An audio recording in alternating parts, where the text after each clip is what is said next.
Hey yo! What's up mga idol? It's me Rams again at welcome back again sa aking YouTube channel. So kung bago ka pa lang sa aking channel, please subscribe and hit the notification bell para always kang updated sa mga panibago kong ina-upload. So for today's video mga idol ay magbabahagi naman pa ako ulit ng aking experience. I-share ko po sa inyo mga idol. YouTube tip for beginners. So hindi ko naman po mga idol sinasabing magaling ako at mahusay ako sa pag-vlog. Gusto ko lang po i-share aking mga karanasan sa pag-vlog kahit hindi pa ako monetize. So, small YouTuber din ako mga idol. So, pero hindi na po ako beginners kagaya po ng mga nagsisimula pa lang. So, yun po mga idol. Bago natin yan simulan, ay quick intro muna tayo.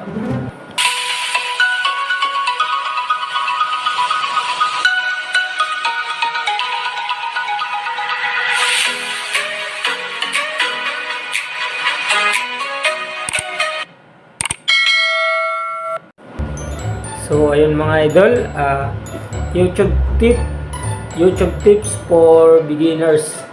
So lima po yung tawag nito, yung mga tips ko kung baguhan ka pa lang sa pag-vlog. So ito po mga idol. So una, bakit ka ba mag-vlog? So yun po ang pinakaunang tanong. So ready ka ba mag-vlog? Bakit ka mag-vlog?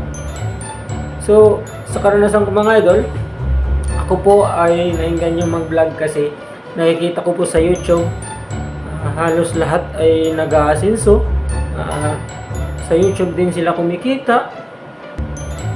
Tsaka, ang hanap buhay nila ay YouTube na din.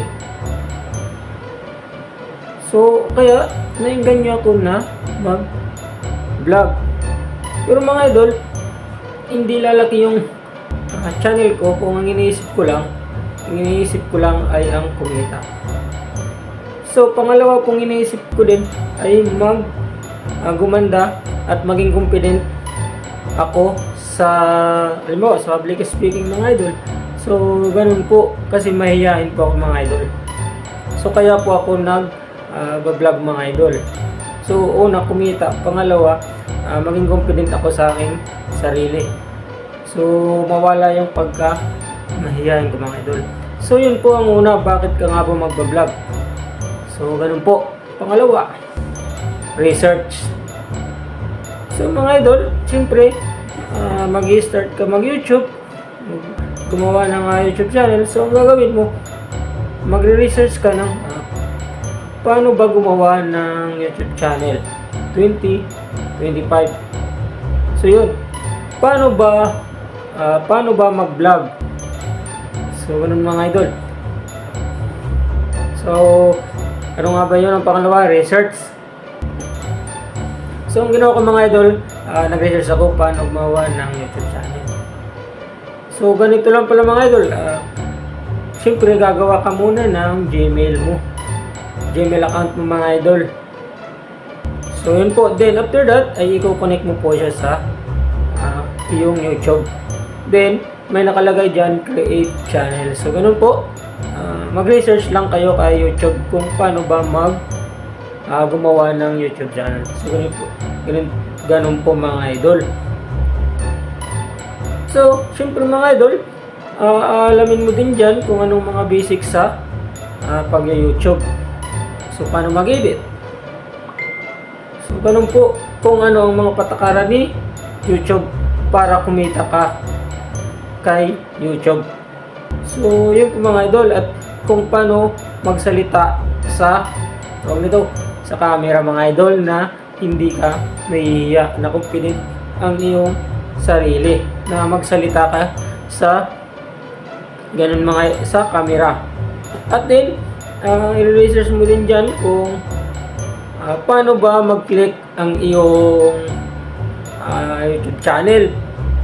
Paano ka ba makagain ng audience, mga viewers mga idol, para panoorin ang iyong channel. So ganun po. Then paano mo ma-hit yung yung requirements ni YouTube na 1,000 subscriber at 4,000 watch hour, or isa pang requirements ngayon mga idol kasi nag-update na sa YouTube, ang 500 subscriber or 3,000 watch hour. Then may kasama pa yung shorts videos mga idol, 3 million views. So ganun po, research lang po ng mag-research. So ganun po ang pangalawa. Pangatlo ay make quality content. So ganun mga idol, ang pangatlo ay make quality content. So hindi ka lang basta-basta mga idol mag-upload na walang mga nonsense videos. So ngayon mga idol, ang mga sumisikat lang sa nonsense videos ay yung mga artista. Sa mga idol, hindi tayo artista, kaya dapat make sure na quality content ang ating gagawin, like informative videos, mga entertainment videos, yung mga prank. So ngayon mga idol, ang ginagawa ko ay mga informative videos like paano, ano nga ba, bakit nga ba. So yun, at magkaiba, paano ba siya gamitin, mga ganyan. So ganun po ang nagtitrending sa akin ngayon. So ang una nagtrending sa akin ngayon mga idol ay yung paano ba makuha yung number mo kahit hindi naka-save sa iyong cellphone. So ganun po ang unang nagtrend sa akin. Nasa 27,000 views po yun mga idol. Then paano gumawa ng barangay ID, magkaiba nga ba ang barangay certificate at barangay clearance, paano kumuha ng barangay certification, paano putulin ang straw tali nang walang gamit na kung ano mang cutting tools.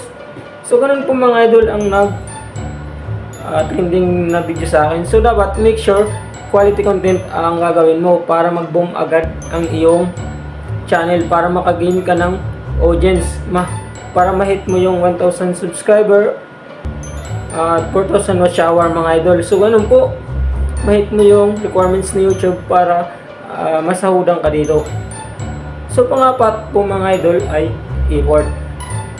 So syempre mga idol, ang ginagamit nating mga pag-vlog lang ay ang cellphone. So dati mga idol, sobrang sakit ng aking mga kamay kasi wala akong tripod. So mga idol, ganun po, make effort. Then para makagain ka ng subscriber, ay isend mo sa mga sa mga friend mo na sabihin mo magpapasubscribe ka. So ganun po, kapag una ka pa lang mga idol sa YouTube, mag-i-effort ka po talaga para ma-boom ang iyong YouTube channel. So ganun po, make effort. So hindi naman po ako makakagain ng 1,000 subscriber. Sobra na po kung hindi ako nag-i-effort. So ganun po, make effort po. Pangapat po yun. Panglima, dapat ay be consistent ka mga idol sa pag-upload. Kasi mga idol, ako halos 4 years na ako nag-vlog pero hindi pa ako monetize. Kasi hindi pa ako consistent sa pag-upload ng video. Kasi mga idol, tumigil ako noon kasi nagtrabaho ako. Kaya dapat mga idol, be consistent ka sa pag-upload, sa pag-vlog mga idol. So yun mga idol, kung may tanong po kayo, paki-comment lang sa baba at akin pong sasagutin yan. So hindi naman po ako mga idol expert sa pag-vlog, hindi naman po tayo magaling, true experience lang. Hanggang experience lang po talaga ako mga idol. Experience is the best teacher. So hanggang dito lang mga idol. I hope nakashare naman po ako sa inyo at sana makatulong lalo sa mga katulad kong small content creator at yung mga magsisimula pa lang for YouTube channel, na gumawa ng YouTube channel. So ganun mga idol. So hanggang dito na lang mga idol. Maraming salamat sa panonood. God bless.